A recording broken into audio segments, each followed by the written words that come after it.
خلقناكم أزواجا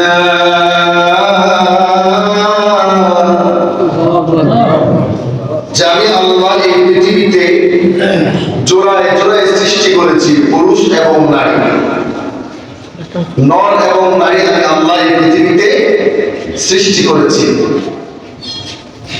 আল্লাহ উদাহরণ দিতে গিয়ে বলেন আসমান হলো পুরুষ আর জমিন হলো নারী। আর এই পৃথিবীতে যত ফসল আছে, গাছপালা আছে, সবগুলো হলো আসমান জমিনের সন্তান। সুবহানাল্লাহ। আসমান হলো নর, জমিন হলো নারী। ঠিক তেমনি ভাবে দেখবেন গাড়ি চলতে গেলে দুইটা চাকার প্রয়োজন হয়, ঠিক না? দুই চাকা চালানো গাড়ি নাই। আবার দুই চাকা ভ্যান গাড়িতে দুইটা চাকা থাকলেও পিছনে দুইটা কিন্তু একদিকে না, দুইটা দুই দিকে। কথা বলে দুইটা কি একদিকে? এখন যদি আজ থেকে যদি কেউ বলে এই দেশকে সমৃদ্ধশালী করতে হলে চাকাটা দুই দিকে নয় বরং দুটো চাকা একদিকে রাখতে হবে, তাহলে কি সমৃদ্ধশালী হবে নাকি দুর্গতি বাড়বে? আর একটু যদি বলতো। ঠিক তেমনি ভাবে পুরুষ এবং মহিলা, নর এবং নারী, পুরুষ মহিলা ছাড়া এই পৃথিবী চলবে না, উভয়ের সম্মিলিত এই পৃথিবী চলবে। সুতরাং দুইজন একদিকে না, দুইজন দুই দিকে চলতে হবে, ঠিক আছে? এখন যদি কেউ বলে নারী এবং পুরুষ কাঁধে কাঁধ মিলিয়ে একসাথে চলো, তাহলে এই দেশে শান্তি আসবে দূরের কথা, দুঃখ আর দুর্গতি ছাড়া এই সমাজের মধ্যে আর কিচ্ছু খুঁজে পাওয়া যাবে না, ঠিক না? এখন যদি কেউ বলে এই দেশকে সমৃদ্ধশালী করতে হলে চাষাবাদ ভালো দরকার, আর এই চাষাবাদ ভালো হওয়ার জন্য আগামীকাল থেকে গরু এবং ছাগল দিয়ে হাল চাষ করতে হবে, এটা কি সম্ভব? আর একটু জোরে বল। তো যাক, এই বক্তব্য শুনে এক কৃষক, এক চাষি তখন এক সাইডে মানছে বলদ, আর এক সাইডে দিচ্ছে ছাগল। যখন চাষি যখন হাল চাষ করতে গেল বলদ আর ছাগল দিয়া, বলদ যখন টান দিছে, যখন সামনের দিকে দৌড় দিল বলদে, ময়ের তলে পইরা ছাগলের পেটকি মারে একবারে জীবন ছাগলের শেষ। আর যে জোয়াল ছিল, লাঙ্গল জোয়াল, গরু দৌড় দেওয়ার কারণে ছাগল গেছে ময়ের তলে পইরা, আর লাঙ্গল যে জোয়াল সেটা পইরা সেটা পড়ছে চাষির কপাল। আর যে ধারে কথা গেল তার মতো এটা পরে সেটা এখানে ছাগলও শেষ, চাষিও শেষ। এবার আমার প্রশ্ন হলো, দুর্গতি বাড়ছে নাকি কমছে? আর একটু জোরে বলে। যারা বলে নারী এবং পুরুষ কাঁধে কাঁধ মিলিয়ে মাঠে নেমে কাজ করবে, ওরা আসলে সমাজের শান্তি চায় না, বরং এই সমাজ বিনষ্ট করার জন্য পায়তারা করতেছে, ঠিক কিনা বলে? গাড়ির মধ্যে দেখবেন চাকার মধ্যে উপরে টায়ার, ভিতরে টিউব আছে না নাই? আর একটু জোরে বলে। এখন যদি কেউ বলে টিউব থাকবে উপরে আর টায়ার থাকবে ভিতরে, তাহলে কি এই গাড়ি চলবে? টিউব নরম না শক্ত? আর টায়ারের কাজ হলো, টায়ার বলে যত ললকর আছে, হ্যাঁ, রাস্তাঘাট, ইট পাথর বালু যা আছে সব আমি দেখে নেবো। আর ভিতর থেকে টিউব বলে যত ধরনের সাপোর্ট আছে ভিতর থেকে আমি তোমাকে সাপোর্ট দেবো, ঠিক কিনা বলে? ঠিক তেমনি ভাবে স্বামী বাহির থেকে যত ধরনের দুঃখ কষ্ট দুর্ভোগ যা আছে সব কিছু সে গ্রহণ করে নেবে, আর স্ত্রী ঘর থেকে তার স্বামীকে দুঃখ যন্ত্রণার সময় সাহস দিলে, এটাই হলো নিয়ম, ঠিক কিনা বলে?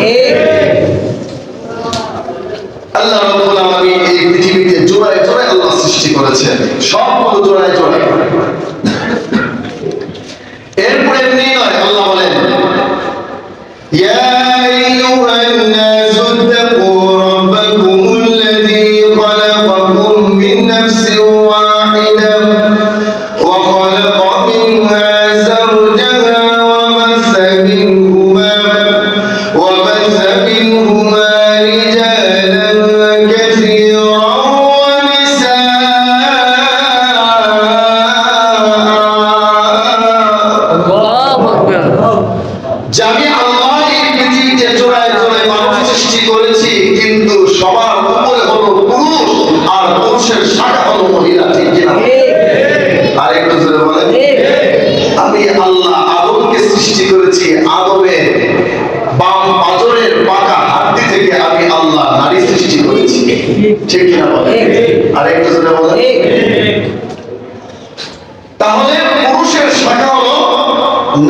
স্বামীর শাখা হলো স্ত্রী।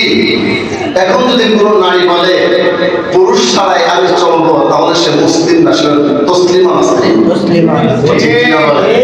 আরেকটু জোরে বলেন। তসলিমা নাসরিন বলে একজন পুরুষ যদি একাধিক স্ত্রী গ্রহণ করতে পারে, একজন নারী কেন একাধিক স্বামী গ্রহণ করতে পারবে না? এটার এক্সাম্পল আছে। এক ব্যক্তি একটা তরমুজের বাগান করলো, 4 জন মিলে তরমুজের বাগান করলো। তো 10টা তরমুজের গাছ, 10টার মধ্যে 9টা মারা গেল, আছে কয়টা? একটার মধ্যে 10টা তরমুজ ধরছে, কয়টা? বড় হতে হতে 9টা তরমুজ শেষ, আছে কয়টা? এবার আমার প্রশ্ন হলো, একটা তরমুজ কি একজন নিবে না 4 জনে নিবে?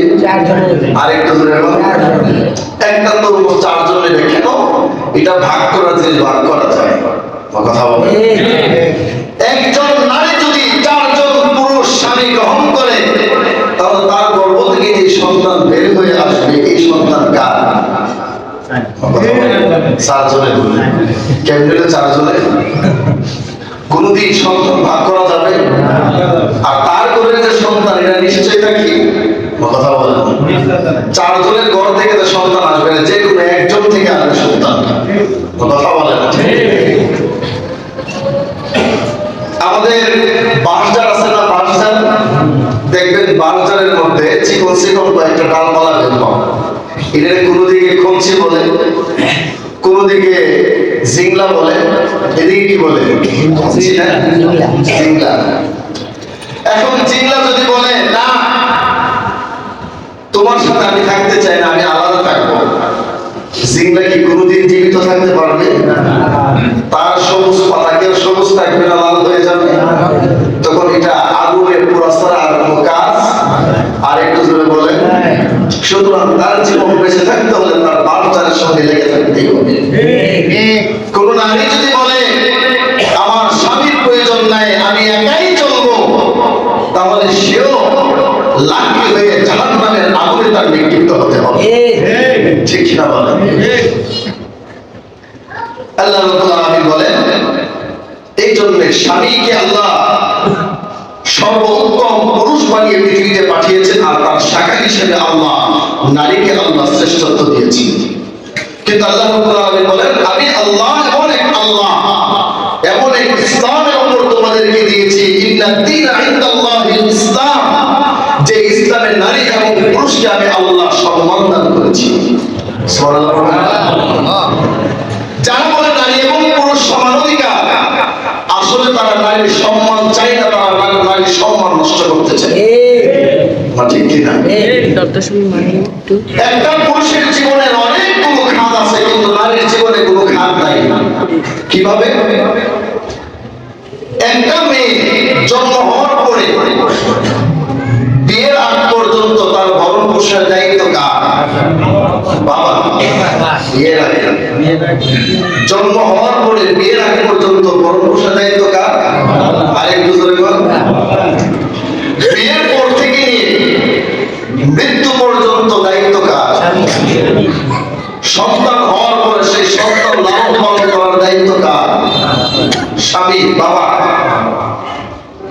তাহলে এবার একটা পুরুষের খাত দেখেন কয়টা? একটা পুরুষের খাত হলো হাদিস কোরআন অনুযায়ী আল্লাহ বলেন, একটা পুরুষ, একটা ছেলে যখন বালেগ হয়ে যাবে, তখন থেকে তার নিজের খরচ তার নিজেই চালাতে হবে।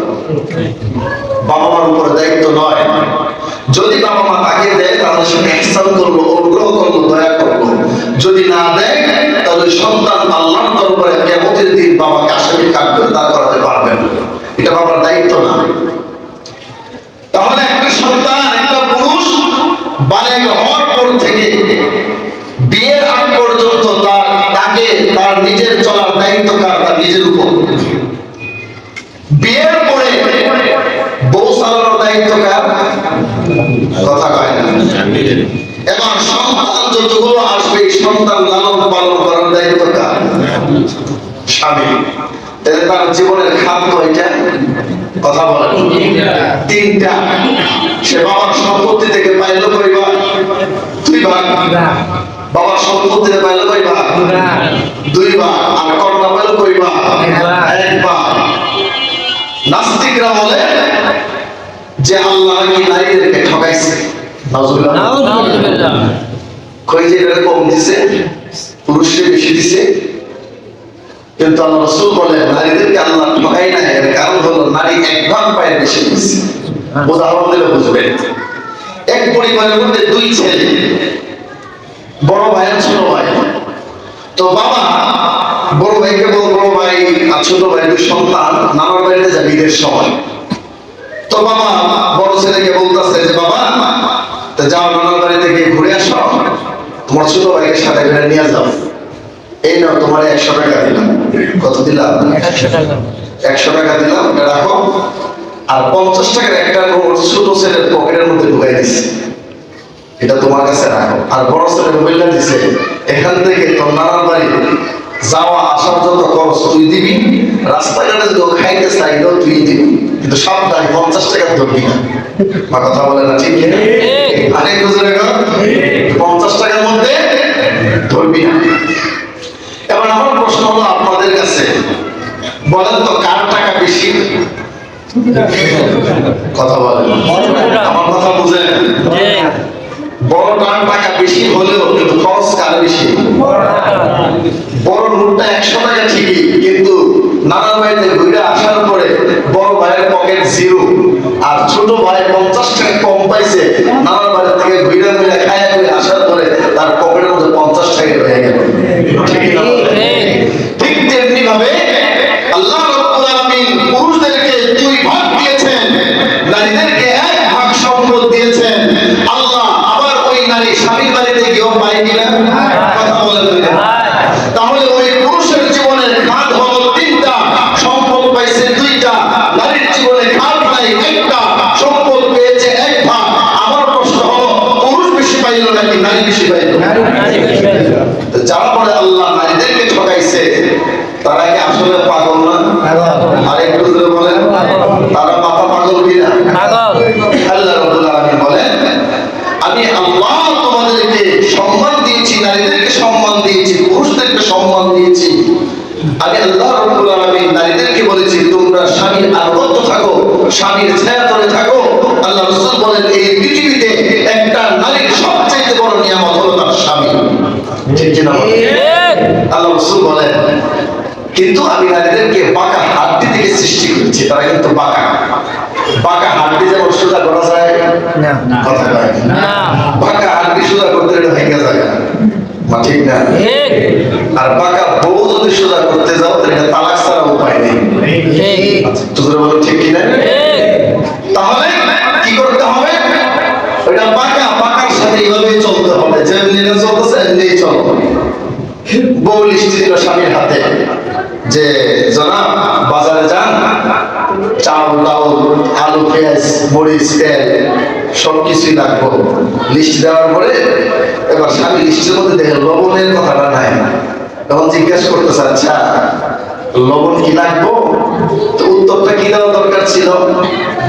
হাও তো বা না। লবণ কি লাগবে? হাও তো বা না। কিন্তু উত্তর দিল কি? কোন বাজারে লবণ আনছিল খেয়াল আছে? কথা বলেন ঠিক? আরেকটু জোরে কর। বা উত্তর আছে না নাই? তখন রাগ করা যাবে না। রাগ করা যাবে না। তখন রাগ করতে গেলে একটা দ্বন্দ্ব আছে না নাই? আরেকটু জোরে বলেন। আল্লাহ রাব্বুল আলামিন বলেন দুনিয়ার সমস্ত স্ত্রীদেরকে ডেকে বলেন আল্লাহ রাসূল সাল্লাল্লাহু আলাইহি ওয়াসাল্লাম বলেন দুনিয়ার স্ত্রীরা শোনো, আল্লাহ রাব্বুল আলামিনের পরে যদি কাউকে সিজদা দেওয়ার অনুমতি থাকতো আমি রাসূল এই পৃথিবীর সমস্ত নারীদেরকে বলতাম তোমরা তোমাদের স্বামীর পায়ের মধ্যে সিজদা করো। শুধু তাই না, শুধু স্বামী স্ত্রী স্বামীকে সম্মান করবে এমনটা নয়, স্বামী ও স্ত্রীকে সম্মান করতে হবে কিনা বলেন? আর একটু আস্তে বলেন। আম্মা জান আয়েশা বলেন আল্লাহর নবী বিশ্ব নবী রাহমাতুল্লিল আলামিন যখন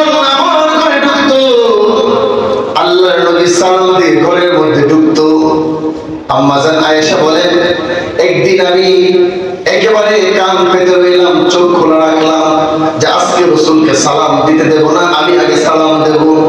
আম্মা জান আয়েশা দাঁড়ায় রইলেন, আল্লাহর নবী বিশ্ব নবী রাহমাতুল লিল আলামিন দরজা খুলে আম্মা জান আয়েশার আগে বিশ্ব নবী সালাম দিয়ে দিলেন। আম্মা জান আয়েশা বলেন, আমি আমার নবী, আমি আমার প্রিয় স্বামী বিশ্ব নবীকে আমার জিন্দেগিতে কোনোদিন আগে সালাম দিতে পারি নাই।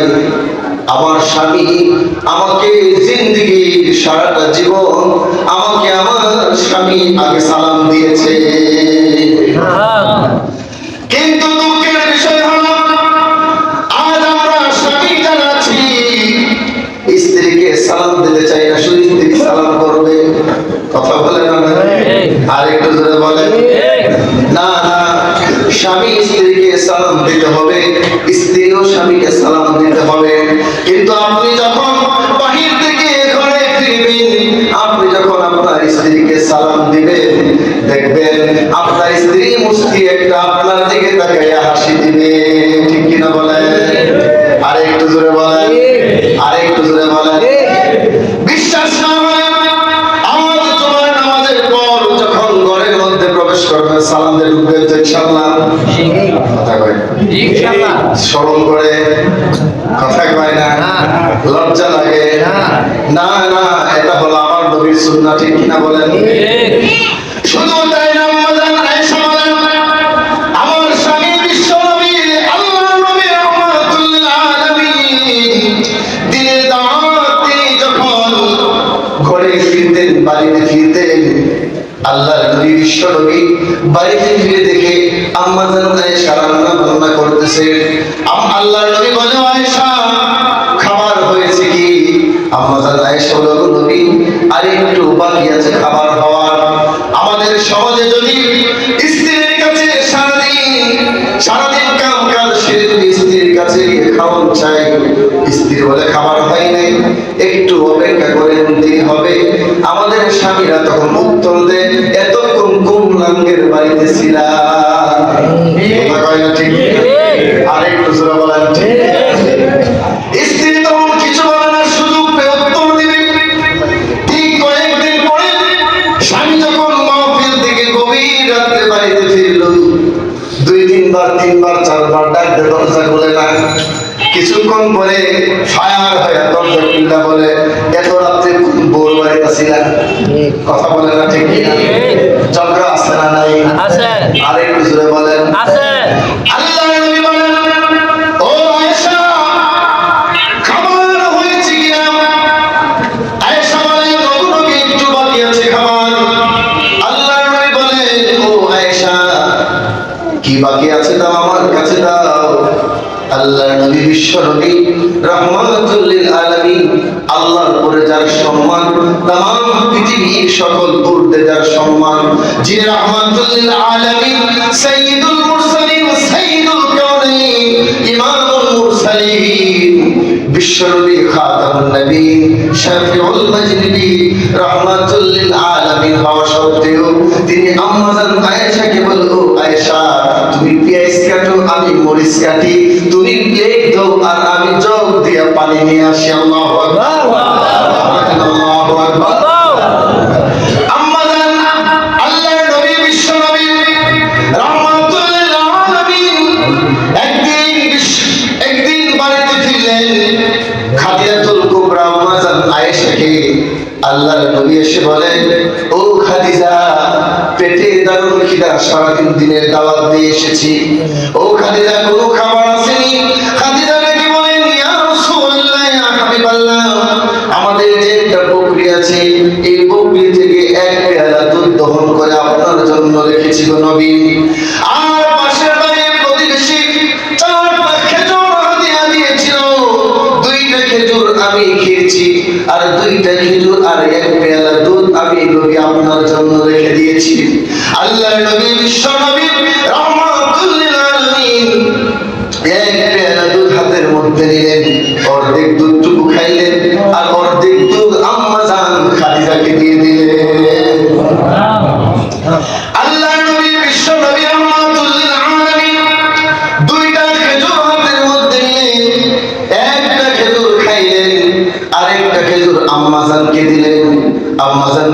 নবী দুটো খেজুর আপনার জন্য আমি তো খেয়েছি। আল্লাহ নবী বলেন, ও খাদিজা, আমি আমার হাত দিয়ে তোমাকে একটা খেজুর খাওয়াইয়া দিতে চাই। আল্লাহু আকবার বলেন, আল্লাহু আকবার। এমনি তাকায় দেখে আল্লাহর নবী কথা বলতে বলতে আম্মা জান খাদিজা কাপড়ের দিকে নজর গেলেন। তাকায় দেখে আম্মা জান খাদিজাতুল কুবরার কাপড়ের মধ্যে এত তালি, এত তালি, এত তালি, এত তালি, আর ছিঁড়ে ছিঁড়ে গেলে তালি দেওয়ার কোনো জায়গা নাই। আল্লাহর নবী বলেন, ও খাদিজা, তোমার কাপড়টা ছিঁড়ে গেল, কোনদিন আমাকে বললা না। ও খাদিজা, 40 মণ স্বর্ণ নিয়ে তুমি আমার সাথে বিয়ে বসলা। ও খাদিজা, এই 40 মণ স্বর্ণ হাদিসের riwayতের মধ্যে এসেছে আম্মা জানের 40 মণের ঊর্ধ্বে স্বর্ণ ছিলেন। 40 মণের স্বর্ণ কুরাইশ বংশের সবচেয়ে উৎকালী ধনাঢ্য মহিলা ছিলেন এবং প্রভাবশালী মহিলা ছিলেন খাদিজাতুল কুবরা রাদিয়াল্লাহু তাআলা আনহা। আল্লাহর নবী বলেন, ও খাদিজা, 40 মণ স্বর্ণ নিয়ে তুমি আমার সাথে বিয়ে বসলে, আমি এই স্বর্ণ কি খাতে ব্যয় করেছি, কি করেছি, একদিন তুমি আমাকে জিজ্ঞেস করলে না। খাদিজাকে কে বলে, ইয়া রাসূলুল্লাহ, ইয়া হাবিবাল্লাহ, আমি জানি আমার স্বামী এই সম্পদ আল্লাহর রাস্তায় ব্যয় করেছে, এই জন্য প্রশ্ন করা, জিজ্ঞাসা করার আমি খাদিজার কোনোদিন প্রয়োজন হয় না। আল্লাহর নবী বলেন, ও খাদিজা, কোনদিন একদিন তুমি আমাকে বলো না, ও আমার প্রিয় স্বামী বাজারে যাইতেছেন, বাজার নিয়ে আসেন, খাবার নিয়ে আসেন। ও খাদিজা, তোমার মতো প্রভাবশালী মহিলাকে আমি বিয়ে করেছি, কিন্তু তোমাকে আমি কোনোদিন খাবার দিতে পারি নাই, কোনোদিন ভালো কাপড় পরিধান করাইতে পারি নাই। ও খাদিজা, কোনোদিন খাবার চাও নাই আমার কাছে, খাবারের জন্য কষ্ট করেছ, কোনোদিন খাবার আমার কাছে চাও নাই, কিন্তু কাপড়টা ছিঁড়ে গেল, একদিনও বললাম একটা কাপড় লাগবে, একটা শাড়ি লাগবে। আম্মা জান খাদিজাতুল কুবরা রেখে বলেন, ইয়া রাসূলুল্লাহ, ইয়া হাবিবাল্লাহ, ওগো নবীজি, আমি জানি আমার স্বামীর পকেটে টাকা নাই, আমার স্বামীর পকেটে পয়সা নাই, আমার স্বামীর কাছে চাইলে আমার স্বামী আমাকে কাপড় এনে দিতে পারবে না। ওগো নবী, আমি জানি আমার স্বামীর কাছে টাকা পয়সা নাই, তৌফিক নাই আমাকে কাপড় দেওয়ার।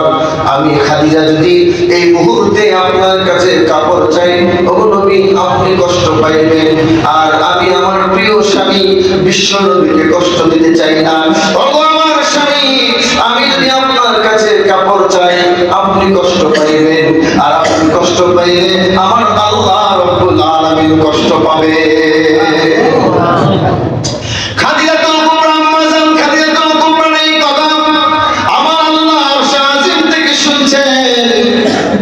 এরপরে আম্মা জান ডেকে বলে, ইয়া রাসূলুল্লাহ, ইয়া হাবিবাল্লাহ, নবীজি, আমি আপনার কাছে জিন্দেগিতে কোনোদিন কিছু চাই নাই, কিন্তু 3টা জিনিস আমি আপনার কাছে চাইবো। আল্লাহর নবী বলেন, ও খাদিজা, তুমি আমার কাছে এমন কি চাইবা, দুনিয়ার জমিনের পার্থিব কোনো সম্পদ আমি তোমাকে দিতে পারবো না। আমার কাছে দুনিয়ার কোনো পার্থিব সম্পদ আমার কাছে নাই, দেওয়ার মতো তৌফিকও আমার নাই, আমি গরিব দরিদ্র। আম্মা জান খাদিজা বলেন, ইয়া রাসূলুল্লাহ, ইয়া হাবিবাল্লাহ, আমি আপনার কাছে একটা জিনিস চাই দুনিয়ার জমিনে নবী গো, আমি যেদিন পৃথিবী থেকে বিদায় হয়ে যাব, আপনি দোকানের কোন কাফনের কাপড় দিয়ে আমাকে দাফন করবেন না। ওগো নবীজি, আপনার কাছে আমার প্রথম নাম্বার আপনার আশা আর চাওয়া হলো, নবী, আমি যেদিন পৃথিবী থেকে বিদায় হয়ে যাব, আপনার পরনের সেই জুব্বা মুবারক আমার কাফনের কাপড় বানাইয়া আমাকে 3.5 হাত মাটির নিচে দাফন করিবে। ও খাদিজা, 2 নাম্বার চাওয়া কি? আম্মা জান বলেন, ইয়া রাসূলুল্লাহ, 2 নাম্বার চাওয়া হলো, আমি যেদিন পৃথিবী থেকে বিদায় হয়ে যাব, আমার লাশটা আপনার নিজের হাতে নিয়ে কবরের মধ্যে নামবেন। ওগো নবীজি, আমার লাশটা আপনার হাতের মধ্যে নিয়ে লাশটা রাখবেন, রাখার পরে কবরের চতুর্দিক দিয়ে একবার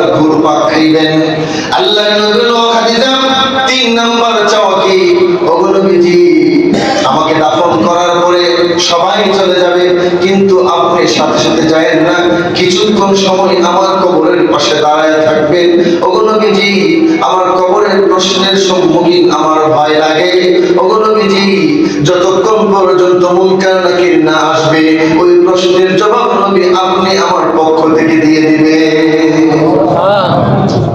আল্লাহর নবী ডেকে বলেন, ও খাদিজা, আমার জুব্বা মুবারক দিয়ে যদি তোমাকে দাফন করি তোমার কি ফায়দা হবে?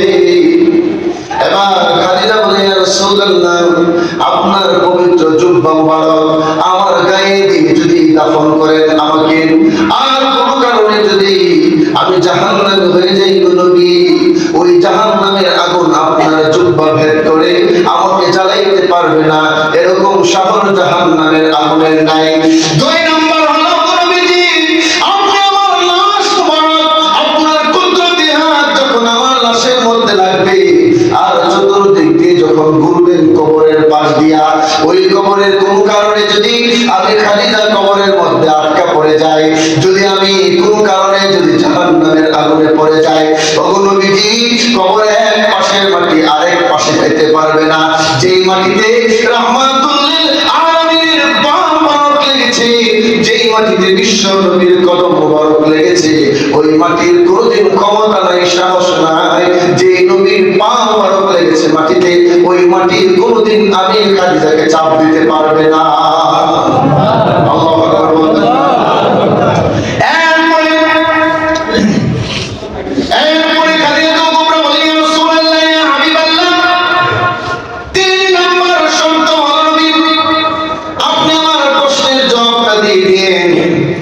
খাদিজাতুল কুবরা রাদিয়াল্লাহু তাআলা আনহা যেই পৃথিবী থেকে বিদায় হয়ে যাবে, আল্লাহর নবী বলেন, ও খাদিজা, তুমি কবরে যাওয়ার সাথে সাথে আমার দুইজন স্ত্রী তোমার সঙ্গে জান্নাত থেকে সাক্ষাৎ করতে আসবে।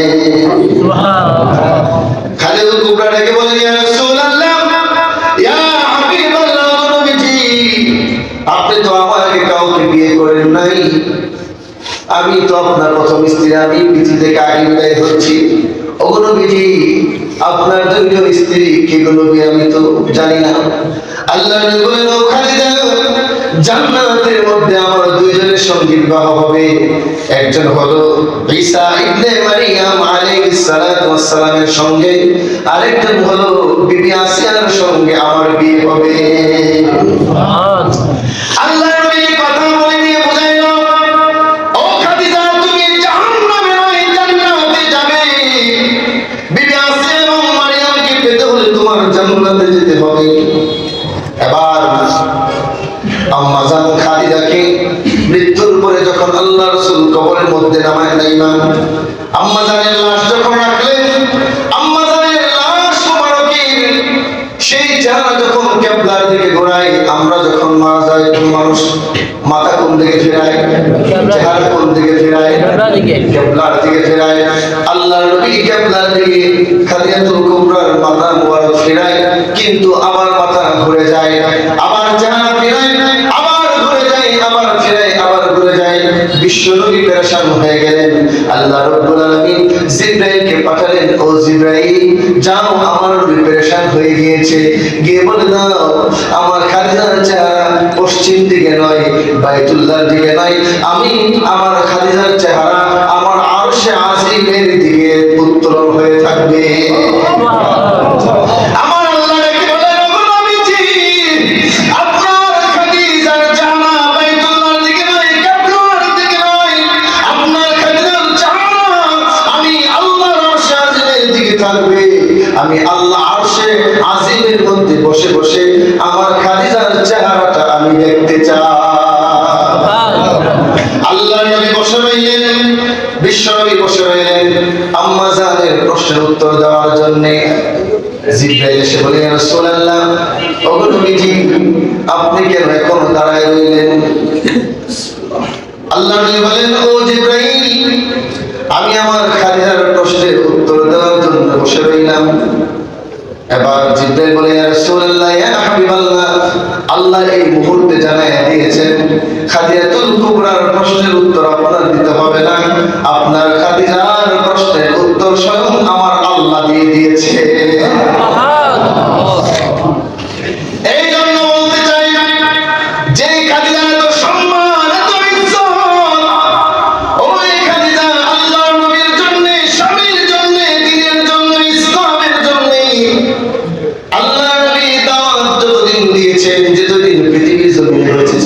আম্মা জান আল্লাহর নবী গভীর রজনীতে যখন ডাক দিত দরজার মধ্যে, এক ডাক দেওয়ার সাথে সাথে আম্মা জান দরজা খুলে দিতেন। আল্লাহর নবী বললেন, ও খাদিজা, এক ডাক দেই, দুই ডাক দিতে হয় না। আল্লাহর নবী বললেন, ও খাদিজা, দুই ডাক কোনদিন দিতে হয় নাই। ও খাদিজা, তুমি কি ঘুমাও না? আম্মা জান ডেকে বলে, ইয়া রাসূলুল্লাহ, ইয়া হাবিবাল্লাহ, ও আমার প্রাণের স্বামী, আমার প্রাণের স্বামী বাইরে থাকবে, আমি কেমনে ঘুমাই? আমার প্রাণের স্বামীকে বাইরে রেখা আমি খাদিজার পিঠ ওই বিছানার সাথে লাগে না। এই যে বিশ্বনবীর প্রতি আম্মা জানের ভালোবাসা, স্বামীকে ভালোবাসতে হবে, সম্মান করতে হবে। আল্লাহ নবী বলেন, এই পৃথিবীতে কোন স্ত্রী যদি আল্লাহর জান্নাত পেতে চাও, তাহলে স্বামীর পায়ের নিচে জান্নাত তালাশ করে না। এই জন্য আমাদের উচিত হলো, আমার মা বোনেরা, উচিত হলো স্বামীদেরকে সম্মান করা, ঠিক কিনা বলেন? আর আমাদের উচিত হলো স্ত্রীকে সম্মান করা। আরেকটু জোরে বলেন। শুধু আমাদেরকে সালাম করবে, কর্মসূচি করবে, আমরা তো একদিন হলো করা দরকার, ঠিক কিনা বলেন? এই জন্য আমাদের উচিত হলো আল্লাহর নবী বিশ্বনবী সেই সুন্নাহকে আঁকড়ে ধরে আমাদের মা বোনদের উচিত হলো, আম্মা জান খাদিজাতুল কুবরা দেখেন, আল্লাহ স্বয়ং খাদিজাতুল কুবরাকে সালাম জানাইছে। সুবহানাল্লাহ। খাদিজাতুল কুবরা রাদিয়াল্লাহু তাআলা আনহাকে আল্লাহ স্বয়ং সালাম দিয়েছেন, সালাম দিয়ে জান্নাতের সার্টিফিকেট দিয়েছেন। দেওয়ার পরেও তিনি জানেন তিনি জান্নাতের সার্টিফিকেট প্রাপ্ত মহিলা, জানার পরেও তিনি কবরের আযাবের ভয়ে একটা রাত তিনি ঘুমাইতে পারতেন না। আর আমাদের কি অবস্থা হবে, ঠিক কিনা বলেন? আরেকটু জোরে বলেন। এই জন্য আমাদের উচিত হলো, আমার মা বোনদের উচিত হলো সদা সর্বদা স্বামীর আনুগত্য করা, স্বামীকে ভালোবাসা, স্বামীর প্রতি মহাব্বত পয়দা করা। আর আমাদেরও উচিত হলো প্রতিদিন ঘরের মধ্যে ঢুকে একটা সালাম দেওয়া। কথা বলেন, ঠিক কিনা? আপনি যত ঝগড়াঝাটি থাকলেন, একটা সালাম দিয়ে দেখেন, হাসি দিবেই সে। বিশ্বাস না, আজকে সালাম দিয়ে, আজকে সালাম দেওয়ার সাথে সাথে একটা হাসি দিব। কথা বলে না, ঠিক কিনা? সালামের প্রচলন বাড়াতে হবে, সালামের প্রচলন বাড়াতে হবে। স্বামী তার স্ত্রীকে সালাম দিবে, স্বামী স্ত্রীকে সালাম দিবে, স্ত্রী তার স্বামীকে সালাম দিবে, বাবা তার সন্তানকে সালাম দিবে, সন্তান তার বাবাকে সালাম দিবে, ঠিক কিনা বলে? বাবা আগে দিতে হবে, আগে কথা বলে না, আগে বাবা দিতে হবে, এরপর সব সন্তান দিবে। মুরব্বী আগে ছোটদেরকে সালাম দিতে হবে, এরপর ছোট বড়দেরকে সালাম দিবে। কথা বলে না, ঠিক? বড়রা আগে দিতে হবে সালাম, এরপর ছোটরা বড়দেরকে দিবে। ছোটরা শিখবে কার কাছ থেকে? বড়দের থেকে না? আরেকটু জোরে বলেন। এখন বড়রা এসে বলে, একটা বেয়াদব একটা ছেলে সালাম দেয় না, তুমি কই দিয়ে সালাম দিছো? কথা বলে না, ঠিক? আগে বড়রা সালাম দিতে হবে। সালামের এইটা চালু করতে হবে সমাজের মধ্যে, চালু করতে হবে সমাজের মধ্যে। আল্লাহ রাব্বুল আলামিন আমাদেরকে এই সমাজের মধ্যে বেশি বেশি সালাম কায়েম করার তৌফিক দান করুন। আমিন। আরো করে আমিন। আল্লাহ আমাদের সবাইকে স্বামী স্ত্রীর প্রতি, স্ত্রী স্বামীর প্রতি মহব্বত, ভালোবাসা সৃষ্টি করার তৌফিক দান করুন। আমিন।